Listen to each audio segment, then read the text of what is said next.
মিসাইলের এমন তীব্র হামলা আগে কখনোই দেখেনি ইসরায়েল। ২৪ ঘন্টার ব্যবধানে ইসরায়েলে আছড়ে পড়েছে ইয়েমেনের প্রতিরোধ যোদ্ধাদের ৪টি ব্যালিস্টিক মিসাইল। ক্ষেপণাস্ত্রের আক্রমণে ইসরায়েলের টানা বাজছে সাইরেন।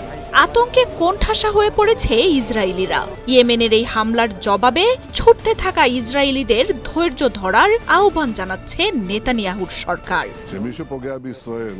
শনিবার সকাল থেকেই ইসরায়েল জুড়ে বাজছে মিসাইল হামলার সতর্কতাসূচক সাইরেন। ইয়েমেন থেকে ছুটে আসা ক্ষেপণাস্ত্রের বিস্ফোরণের শব্দে আতঙ্ক আর ভয় ছড়িয়ে পড়ে গোটা দেশটিতে। সীমানা পার হওয়ার আগেই মিসাইলটি নিষ্ক্রিয় করার বার্তা দেয় ইসরায়েলি বাহিনী। তবে বিস্ফোরণ আর আগুনে নেতানিয়াহুর বাহিনীর ব্যর্থতা সাথে সাথেই স্পষ্ট হয়ে যায়।